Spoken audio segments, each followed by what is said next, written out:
500斤的破壞球能不能砸開10層的防彈玻璃？3位小伙冒險挑戰，誰的工具能全部砸開就能贏到獎金，但是必須要使用对首選的工具。丹尼善解人意，為傑克選擇了可愛的小蘋果。比賽才剛開始就這麼內捲嗎？傑克還是使出了全力，結果被玻璃吃得連渣都不剩。他為喬治選擇了冰凍的水晶球，貌似和蘋果差不多，然後用力一扔，一點破壞力也沒有。丹尼的工具是一部手機，用來砸核桃還不錯，就是不知道能不能對付玻璃。手機表示很無奈。傑克這次的工具是一個標槍，他向前2步直接扔出，標槍被彈飛了，但是卻留下了傷痕。他們終於看到了一絲希望。輪到喬治了，他的工具是一個扳手，砸在玻璃上沒有一點痕跡。喬治不敢相信，這麼結實的玻璃哪裡生產的？他為丹尼選擇了小鐵球。哇！實心的鐵球竟然砸裂了第1層，丹尼很開心，但是想要全部砸開還是非常困难。他們決定把工具拿到50米的鐵塔上，利用高處的壓力重重一擊，或許可以砸開它。節目組把玻璃增加了5層。傑克從高空丟下南瓜，正好落在了玻璃上，南瓜碎成了渣渣，玻璃也出現了新的裂痕。乘勝追擊，傑克繼續丟下32斤的橡皮球，重力在空中翻了1倍，玻璃也被砸裂了，但是卻沒有傷到最後1層。沒有關係，傑克還有一件工具，他把銅製的大鐵球從高空扔下，正中玻璃的中心，看起來好像是砸穿了，沒想到玻璃竟然還有彈性，凹下去一塊並沒有砸穿。輪到喬治了，他扔下來一個冬瓜，玻璃完好無損，冬瓜碎成了紅渣渣，接着扔下正方形的大鐵塊，但是只砸裂了第1層，手上還有一個烏立方體。喬治繼續扔下，還是沒能砸穿防彈玻璃。輪到丹尼了，他的第一個工具不小心弄壞了，完全不能使用。第2個工具卻沒有擊中目標，只剩下最後一個了。這一次調整好角度，迅速撒手，砸中了玻璃，卻沒有砸穿。主持人認為傑克的工具對玻璃傷害最大，所以他可以使用破壞球，玻璃也增加到了10層。你覺得他能挑戰成功嗎？傑克毫不猶豫地解開繩子，破壞球急速落下，重重地砸在玻璃上，直接就砸穿了10層的防彈玻璃。看來破壞球不愧是破壞球。那麼問題來了，你覺得什麼東西可以扛住破壞球的重擊呢？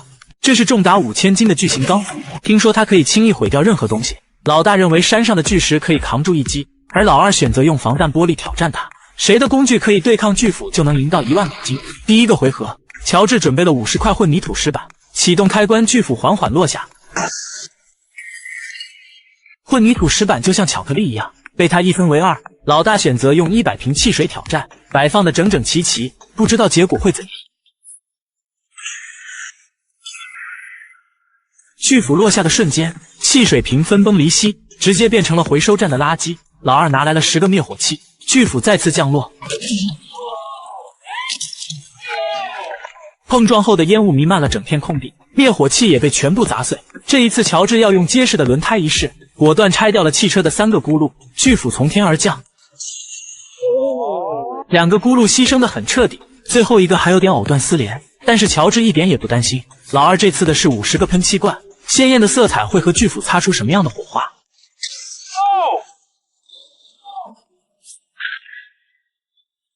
一幅斬斷花花世界，飞濺的顏料混在一起，形成了一幅漂亮的油畫。噴漆罐也算死得其所了。老大買了6個不锈鋼鐵鍋，非常厚實，能不能扛住巨斧的重擊呢？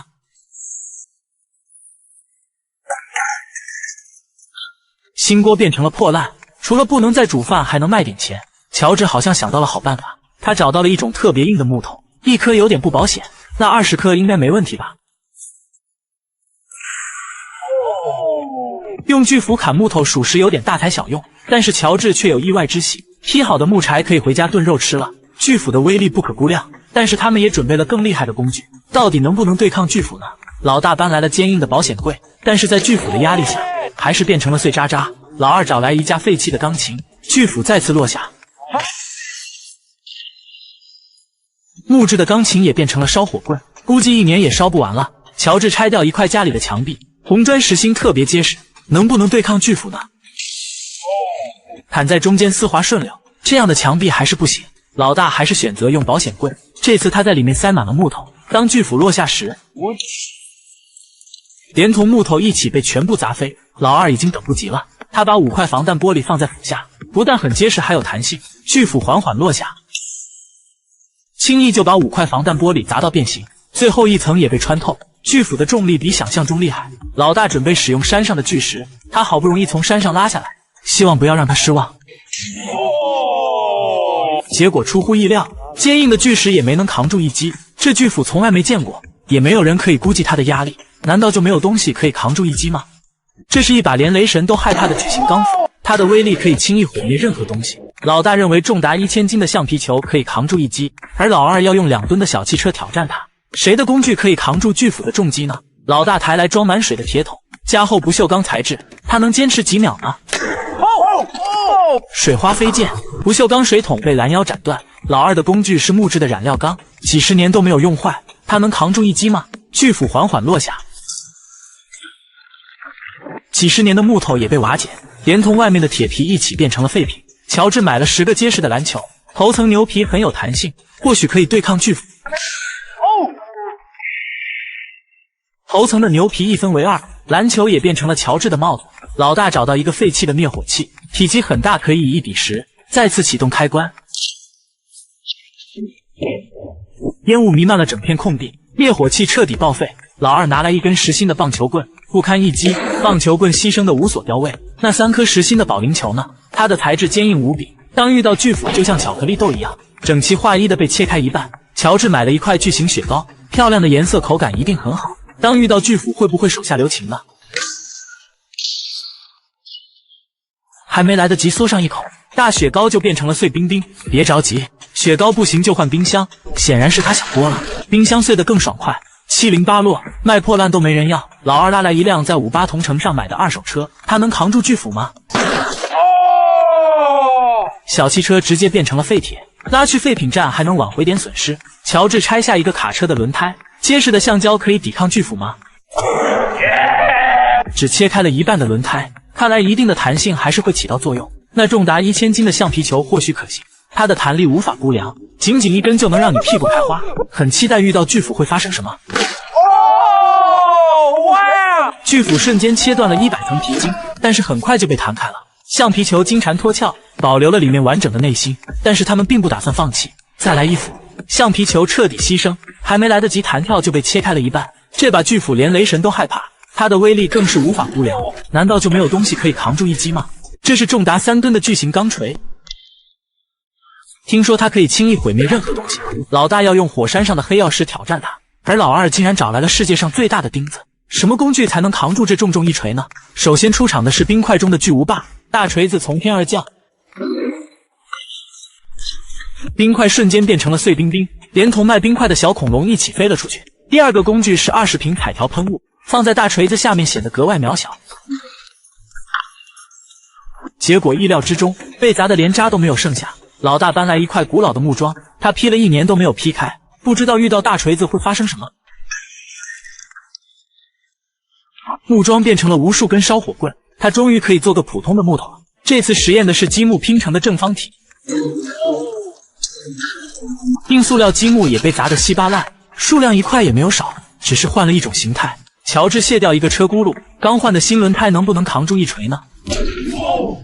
一錘下去直接變形，輪胎傷心地離開了新主人。老二將一個鐵製的木桶裝滿水，然後放在錘子下面，相互接觸的瞬間，綠色的液體變成了水蒸氣，澆灌了整片空地。接下來上場的是硬塑料立方體，它的硬度堪比銅牆鐵壁，不知道能不能接住大錘子。再硬的塑料也被大錘子擊碎，砸得連渣渣都不剩。這一次是20瓶剃鬚膏，儘管是鐵瓶的材質，還是被大錘子無情摧毀。剃鬚膏雪花4濺灑得到處都是，就連安全小屋裡也髒兮兮的。老二趕緊在58同城上找了個保潔過來清理。喬治準備了一把鋒利的斧子，用錘子砸斧子會怎麼樣？當遇到3噸的壓力時，手柄連同斧頭一起被砸成了碎片。前所未見的大錘子破壞力不可估量，而重頭戲還在後面呢。這一次老大準備了幾十根球棍，特別結實。當大錘子緩緩降落時，幾十根球棍幾乎全軍覆沒，變成了一節一節的破爛。老二搬來一個大鐵桶，在裡面注滿水，他要再看一次水花4濺的震撼場面。不負眾望，這次的水花飛得更高，沒有接觸到地面，反而變成了漂亮的彩虹。這次的是4根金屬鋼管，大錘子急速降落，鋼管彎的彎，飛的飛，完全不是對手。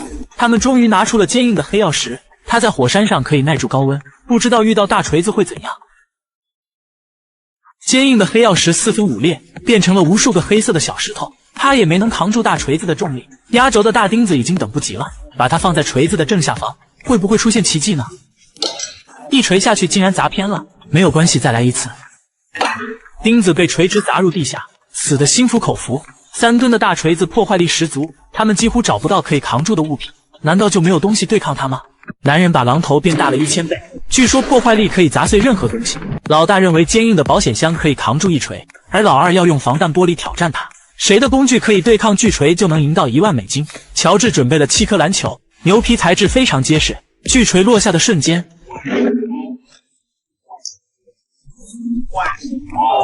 籃球變成了球柄，部分碎片或許還可以當帽子。老二撿來50個菜盤子，不用洗不用刷，巨錘讓它碎成花，清脆爽滑，盘子幾乎被砸成了粉末。老大的工具是一顆保齡球，沉甸甸的可以扛住巨錘嗎？保齡球碎成了渣渣，高密度塑料也是不行。那实心的球瓶呢？10個為一組，準備迎接挑戰。实木的球瓶被砸飛了出去，無一幸免，全部回歸了本色。喬治異想天開，準備用小錘子對抗大錘子，本是同根生相煎何太急，他會垂下留情嗎？一點也沒有心軟，小錘子輕易被砸到變形。老二抱來2個大西瓜，用錘子開西瓜，你是有多奇葩？和預想的一樣，西瓜變成了無數個小分子，就連空氣中都彌漫着西瓜味。巨錘落下的速度和重量不可估計，他們只能來回嘗試新工具，不知道保險箱和防彈玻璃能不能扛得住。老大這次的工具是裝滿水的鐵桶，厚厚的鐵皮加上水的重量，能不能接住一錘呢？鐵桶變成了鐵皮，水被強制成為了水蒸氣，還沒反應過來就被蒸發了。老二找到2個過期的滅火器，巨錘緩緩落下，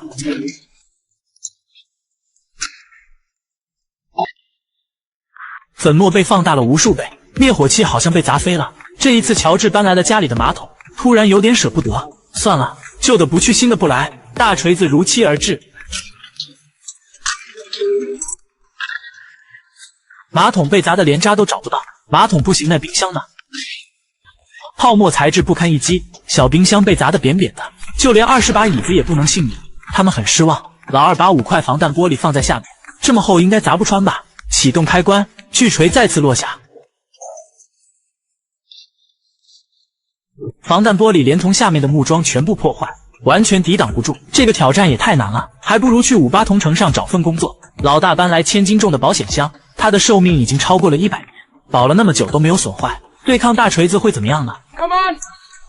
周圍的框架很牢固，只有中間破了一個洞，還是沒能全身而退。老二不服氣，他找來祖傳的鐵針，這可是鋼鐵中的硬漢，幾倍的鐵匠都砸不穿，不知道遇到大錘子會發生什麼。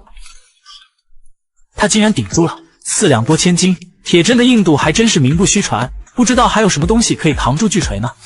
男人把破壁機放大了1000倍，聽說它可以輕易粉碎任何東西。老大認為1萬顆高爾夫球他肯定轉不動，而老二要用鋁制的大鐵船挑戰他，誰的工具能對抗破壞機就能贏到1萬美金。喬治找來1台正常的破壁機，一台有點不保險，那3台呢？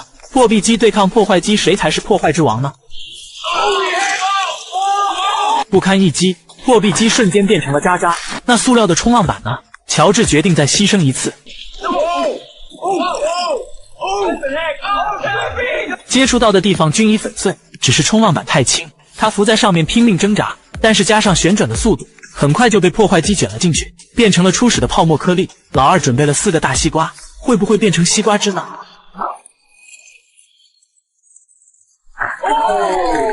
和預想的一樣，連皮帶子消失在了粉碎機的肚子裡。老大的工具是500個網球，顆顆飽滿堅硬，能不能扛住粉碎機呢？網球的彈性很好，幾乎全都飛了起来，但是大部分還是被攪拌機損壞，不能全身而退。喬治要用沉重的保齡球一試，不但很硬還很結實，能不能在破壞機中幸存呢？看來是他想多了，攪拌粉碎变成了無數個小石子。老大找來1台破舊的冰箱，厚厚的鐵皮或許會起到作用。破舊的冰箱變得更破了，剩下的鐵皮或許可以賣點錢。這次測試的是幾十根球棍，金屬材質還挺結實。但是當遇到粉碎機，也只能提前回歸了故土。破壞機的破壞力不可估量，他們準備把10000個高爾夫球全部放進去，數量居多，再加上體積很小，破壞機該如何應對呢？ 3, 2, 1, go！ 攪來攪去就像炒花生一樣，小小的高爾夫球成為了漏网之魚，厚厚的刀片根本劃不到它。喬治認為這不算數，兩者之間交不上手，也證明不了實力。老二只好從海上拉來一艘鋁制的鐵船，特別結實，用了幾十年都沒有損壞。能不能對抗破壞機呢？鐵船幾乎塞滿了整個粉碎機，刀片運轉起來也很困難，施展不開也不行啊。於是節目組把船身整體拉高，等機器轉動起来再放手。這次應該可以了吧？鐵船擋停了破壞機，但是船頭卻斷了一大截，還是沒能全身而退。這破壞機也太没人性了，難道就沒有東西可以對抗它嗎？只要投進一個籃球，就能贏得神秘大獎，距離越遠獎品越好。這樣的比賽你想參加嗎？地上的黃色圈圈代表着不同的距離，旁邊則是進球的獎品$1000的名牌包包。參加比賽的有15個人，每個人有2次機會。第一個開始的是小白，他選擇了裡面有$100的圈圈機，但是球卻沒有進。第2次機会他換了一個位置，還是沒有投進去，小黑只能空着手離開了。下一個是鐵柱，他看來看去，決定選擇有麵包的圈圈。第2次還是沒有進球，鐵柱也失敗了。看來這個遊戲考驗的不光是球技，更重要的是不能貪心。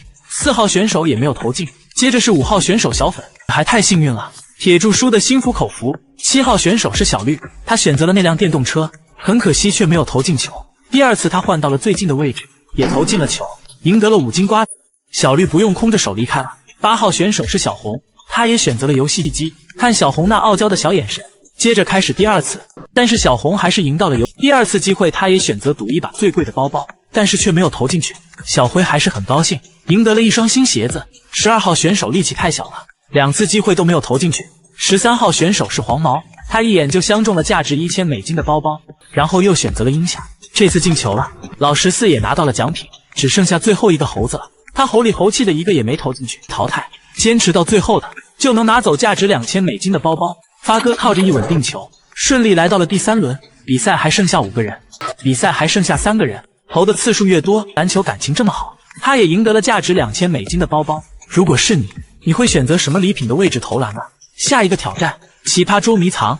水瓶翻轉的遊戲有多難？挑戰成功就能贏得$1000。空水瓶裡裝上1/4的水，向上拋出，瓶蓋朝上，就是標準的落地姿勢。參加比賽的有150個人，挑戰成功就能進入下一輪，以此類推，只要站到最後就能贏得獎金。排在前頭的是位女生，長得很漂亮，但是卻沒有成功。第2位女生很厲害，水瓶完美的落地了。接着第3位、第4位，以此類推，不管你年齡大小，用什麼方法，只要挑戰成功就能进入下一輪。經過了漫長的2個多小時，第1輪終於結束了。從原來的150個人，現在還剩下31個人。第2輪的遊戲規則一樣，還是排隊扔水瓶，成功的進入下一輪，失敗的直接被淘汰。有了第1輪的經驗，他們的速度很快，只用了半個小時，第2輪就結束了，還剩下12個人。接着開始第3輪，帶頭的小帥很自信，又成功了。後面的幾個男孩表現的也不錯，連5歲的小明也成功了，他是本場年齡最小的。這一輪只用了10分鐘就結束了，還剩下7個人。接着開始第4輪，小帥還是很幸運，但是人數越少，他們反而緊張了。遺憾的是，我看好的小明被淘汰了。這一輪下來，只剩下了4個人。接着開始第5輪，小帥在心中默默祈禱，然後扔出了瓶子，又成功了，太幸運了。後面的小藍也成功了，而最後面的2位都失敗了。比賽還剩下2個人。接着開始第6輪比賽，小帥和小藍約定，不管誰贏得獎金，都會分給對方$200。主持人表示很支持他們的友情。接着開始了比賽，小帥沒有考慮就扔了出去，漂亮，完美落地。再看小藍，這次沒有成功，所以小帥贏得了本場的比賽，小藍也分到了$200。終於解說完了，我要趕緊去試一下。這是一群會飛的小孩，只要跳起來飛過3米的障礙物，就能贏到$1000。第1關的高度是50厘米，成年人的身高可以輕鬆飛過，跳得高一點還可以做出高難度的動作。這位大哥的旋轉跳躍差點把自己摔懵。女選手的表現總能讓人眼前一亮，落地的姿勢優雅美麗，不知道過完年的你還能不能飞过去。小輝一個助跑，完美落地。40歲的大叔小跑着衝向目標，依然寶刀未老。8歲的小朋友也能輕鬆穿過。小美在空中360度翻個身，照樣可以完美落地。第一關淘汰的很少，大部分都能夠通過。第二關的高度增加到了1米，紅毛表示沒問題。小明通過遠處的助跑，也能輕鬆通過。小美還是同樣的姿勢完美落地。看他們身輕如燕，很輕易就能跳過，你肯定認為很簡單，但實際操作卻是這樣的。小朋友也表示很無奈，而小輝的表現依然很出色。小紅緊隨其後起跳旋轉，一氣呵成。大叔也成功跳過了墊子，後面的帽子哥一臉輕鬆，身體就像皮球一樣彈起，看樣子他們肯定是練過。第3關的高度達到了1.5米，這麼高他們竟然還能跳過去，一個接一個。前面選手的表現深深影響着下一位，這雖然是一場比賽，但他們更想證明自己。小明穿越了和自己一樣高的障礙物，帽子哥竟然在空中做出了2圈半的高難度，這一關沒有人失敗。第4關直接把高度加到了2米，比人還要高出很多，一般人很難跳過去。連續淘汰了好幾人，帽子哥飛身一躍直接穿過，小紅遠處助跑也飛了過去。大哥的青蛙跳讓他幸運的成功了。小輝依然表現得很輕鬆。第5關的高度是2.2米，大哥再次使出青蛙跳卻沒能挑戰成功。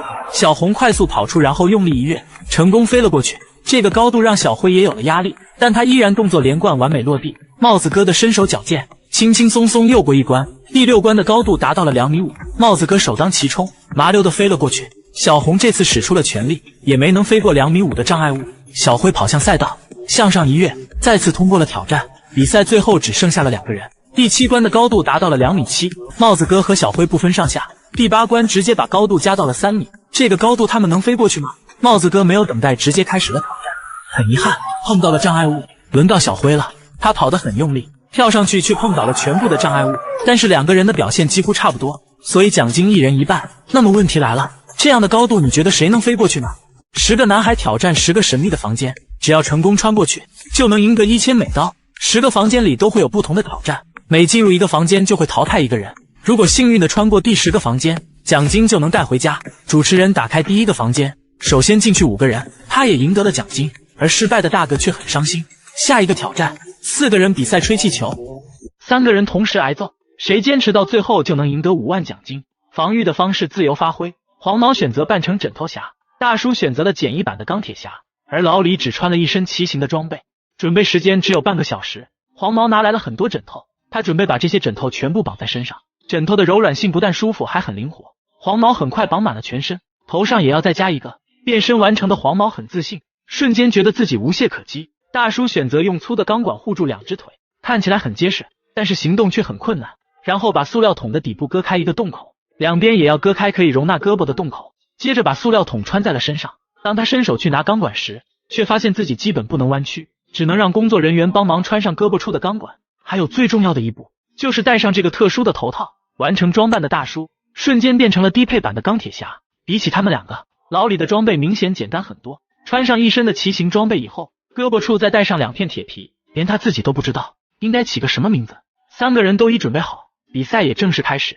第1輪的小氣球他們都沒有什麼感覺，第2輪是枕頭攻擊，黃毛趕緊縮在一起護住自己的臉部，老李左閃右閃的躲避着枕頭，只有大叔杵在那裡一動不動。這一關3個人都通過了。第3輪是網球攻擊，黃毛還是選擇縮在一起，大叔依然一動不動，只有老李在中間上蹿下跳躲避着網球。接着開始第4輪是籃球攻擊，可以想象一下籃球砸在身上有多痛。大叔選擇背對過去，黃毛和老李2個人都很好奇，大叔在裡面真的不疼嗎？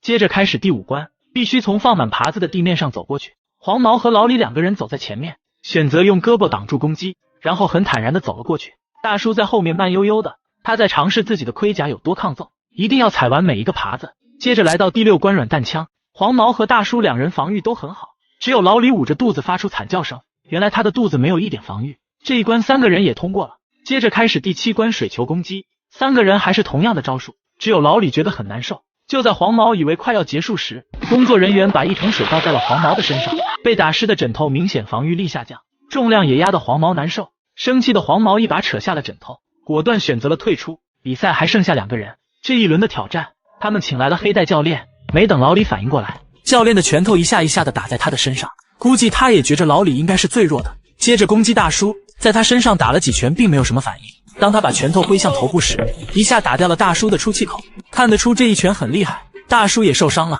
所以他選擇退出比賽。這一局老李勝出了，他也贏得了比賽。如果是你，會選擇什麼裝備呢？下一個挑戰，最短的時間內學會後空翻。10萬個氣球裡藏着100萬獎金，誰先找到就是誰的。每個氣球裡還有隨機的懲罰或獎勵，他們只有10分鐘的時間，必須要不斷的擠爆氣球，拿到裡面的紙條。第一位挑戰者是位女生，時間開始倒計時，她也開始擠爆氣球，連續擠爆了幾個，都沒有找到一張紙條。別着急，氣球還多的是。很快他就找到了一個鼓風機，主持人把他身邊的气球全都吹了起來。別說找氣球了，女孩看都看不見了。很快時間還剩下5分鐘，他還是沒有找到1毛錢。過了一會，找到一個歸零的紙條，本身就沒有1毛錢，還怎麼歸零呢？在最後1秒時，他又找到一張紙條，是1000美刀。好險啊，差一點就空手而歸了。女孩還是很幸運的，拿到了1000美刀。下一位挑戰者是個男生，他打開第2個氣球就找到了100美刀，還獲得了一個漁網。在漁網裡擠爆氣球，紙條也不會弄丟。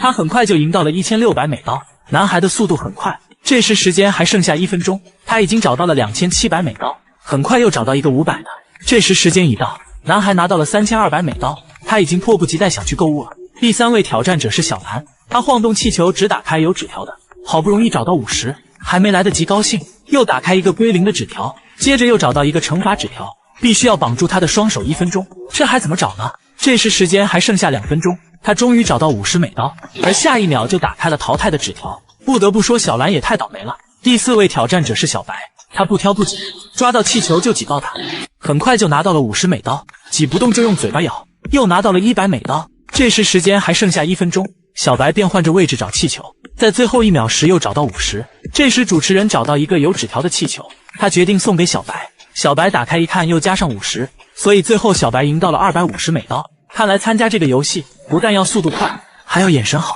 不然砰的一聲紙條就飛跑了。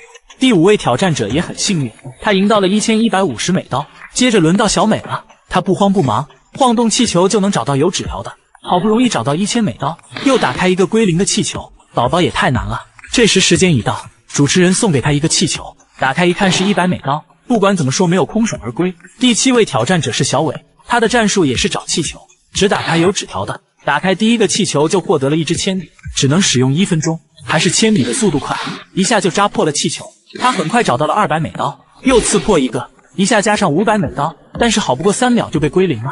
這一次他竟然找到了5000美刀，幸福來得太突然，驚嚇也緊隨其後，又找到了歸零的紙條。3秒過後，他再次贏到了5000美刀。這時時間一到，小偉的心情猶如過山車一樣波蕩起伏，最後他還是贏到了5000美刀。第8位挑戰者是小紅，他的反應有點慢，10分鐘的時間只打開了2個氣球，還都有獎金，他贏到了550美刀。這麼多的氣球，想要快速找到有紙條的屬實不容易，一不小心還會打開懲罰的氣球。等到10位選手挑戰結束，送出去的獎金還沒有1/10，主持人有點失望，他決定加1場比賽，準備了10萬枚硬幣，裝多少拿多少。真的這麼簡單嗎？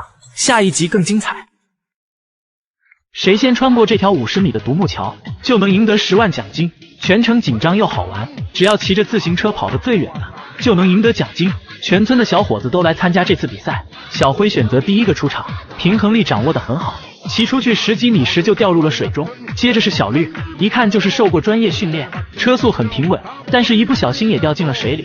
下一位是小明，他的狀態不錯，但還是摔了個臉着地。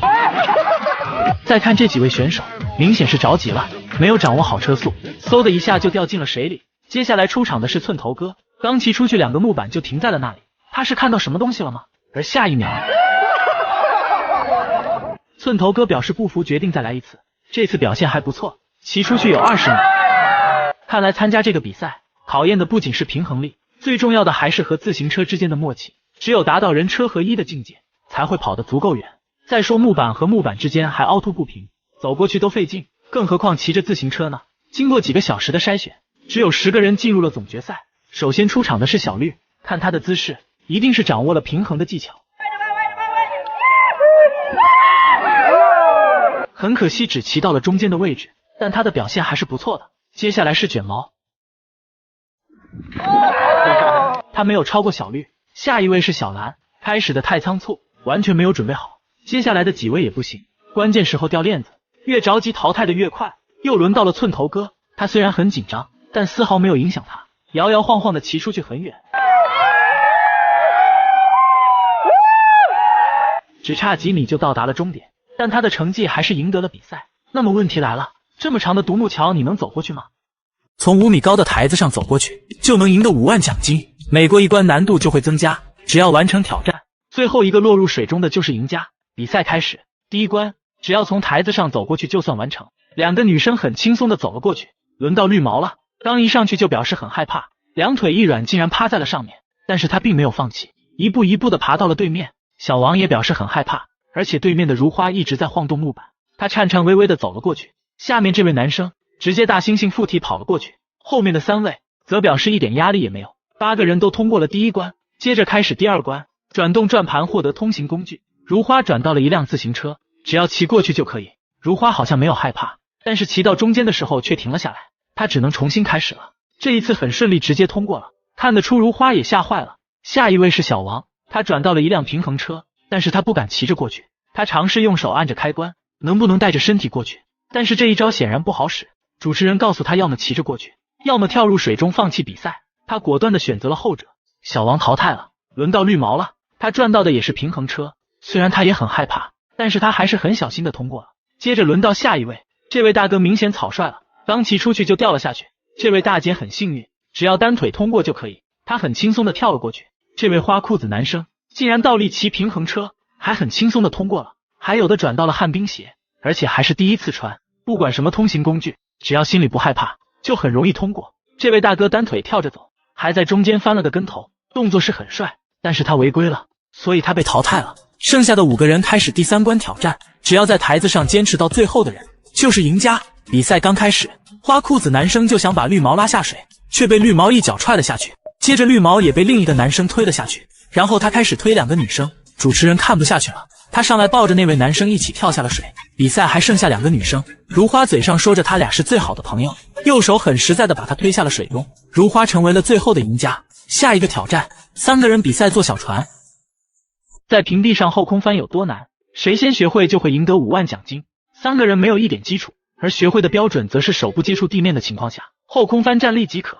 教練讓他們練習一下彈跳能力，當你跳起時，雙手伸開，後背貼在台子上就可以。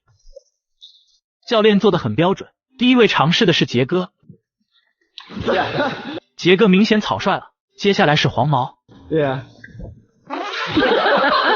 看得出黄毛太緊張了。接下來輪到大叔了，他也表示很緊張，但是大叔的大長腿讓他完美的完成了動作。教練讓他們在蹦床上練習，利用蹦床的彈性來嘗試後空翻。當你下半身跳起時，上半身要緊跟着在空中完成翻轉，而頭部要保持平衡。說完，教練演示了一遍，看得出教練的動作很標準。然後3個人開始輪流在蹦床上練習。過了一會，黃毛首先嘗試了一下，連他自己都嚇了一跳。接着大叔也完成了第一個後空翻，雖然動作不標準，但是勇氣可嘉。看來領先一步的是杰哥。然後他們開始在海綿坑裡嘗試，這一次黃毛做得很不錯，大叔的上半身還是不聽使喚。杰哥也完成了挑戰。目前落後的人是大叔，做這個動作挑戰的不只是身體的靈活性，最重要的還是心理素質，越害怕越做不好。他們在海綿坑裡練習了很長時間，又把場地轉移到又高又軟的墊子上。首先嘗試的是杰哥，後空翻很標準，但是手接觸到墊子了。接下來是黃毛，他完成了後空翻，並且手還沒碰到墊子。黃毛很激動。輪到大叔了，看得出大叔很緊張，他也完成了後空翻，但是动作明顯不標準。杰哥不服，又試了一次。教練說目前他的成績是領先的。接着他們又換了一個場地，一層薄薄的墊子，看得出杰哥的後空翻已經進步很多，但是手還是不能離開地面。接下來是黃毛，離開高度的扶持，黃毛竟然不能翻轉了，他很氣餒。這時重頭戲開始，杰哥決定要在平地上嘗試，大叔也表示可以試一下，於是2個人糾結了10幾秒。在沒有任何的輔助下，杰哥完成了第一次後空翻，接着他又做了一次，並且感覺越來越好。大叔有點沉不住气了。看大叔的落地姿勢，隔着屏幕都感覺疼。不管动作如何，大叔的勇气令人佩服，連教練都被驚到了。趁熱打鐵，大叔決定再試一次，這次感覺好多了。杰哥也有了壓力，看來2個人勢必要大戰一場，不只為了5萬獎金，還有男人之間的尊嚴。看到他們比賽這麼激烈，而黃毛直接放棄了。這一次的嘗試，杰哥終於成功了，最後他贏得了5萬獎金。如果是你，會有勇氣完成挑戰嗎？4個人站在繩子上，只要最後一個落水的，就能贏得10萬獎金。比賽共分為2輪，2為一組進行比賽。當2人走到中間位置時，上面的繩子會一根一根的剪斷，繩子全部剪斷後，堅持到最後落水的就能贏得獎金。首先出場的是小紅和小黑，他們各踩一根繩子往前移動，小手牢牢抓着上面的繩子。這時繩子也開始剪斷，每剪斷一根，他們就要靈活的去抓另一根。當剪斷3根繩子時，小紅沒有夠到上面的繩子，這時小黑也在對面使勁晃動，他只能抓住腳下的2根。不管這邊小黑怎麼使壞，他就是保持不動。好巧不巧，小黑手上的繩子也被割断，他一頭就扎進了水裡。這一局小紅贏了。接着輪到小紫和小藍，2個人踩着繩子就往前走，繩子也開始慢慢被剪斷，他們都不敢輕舉妄動，一時之間僵持不下。這時小藍剛想使壞，卻一不小心自己先掉入了水中，真是偷雞不成蝕把米。這一局小紫贏了，他將和小紅一起進入決賽。2個人自信滿滿的踩到繩子上，開始往前走。剛走到中間，那繩子就開始剪斷，但是2個人都很謹慎，慢慢的前行。很快小紅沒有繩子可抓了，他想去抓腳下的繩子，但是小紫那邊使勁晃動着，小紅差點就掉下了水。很快他又爬了上來，坐在了繩子上。小紫使出渾身解數，一心想要把他晃下水，但是小紅就是死死的抓住繩子，任你怎麼晃我都不撒手。他一邊攻擊小紅，另一邊還要去抓沒有剪斷的繩子。這時小紅也趁機反擊，試圖讓他站不穩。很快小紫也沒有可以抓的繩子，一不小心差點就掉下了水。反應過來的他2只腳使勁勾着繩子，2個人都掛在了繩子上。看來答案很快揭曉。這時小紅的一只腳開始蹬踏，小紫則緊緊地抓着繩子，就是不撒手。而小紅乾脆就把2只腳放在了他的身上。180斤的體重讓小紫再也撐不下去了，他撒開手掉入了水中。隨後小紅也撒手了，但他也贏得了比賽。如果是你，你會用什麼方法贏得比賽呢？下一個挑戰，5個人比賽吹泡泡。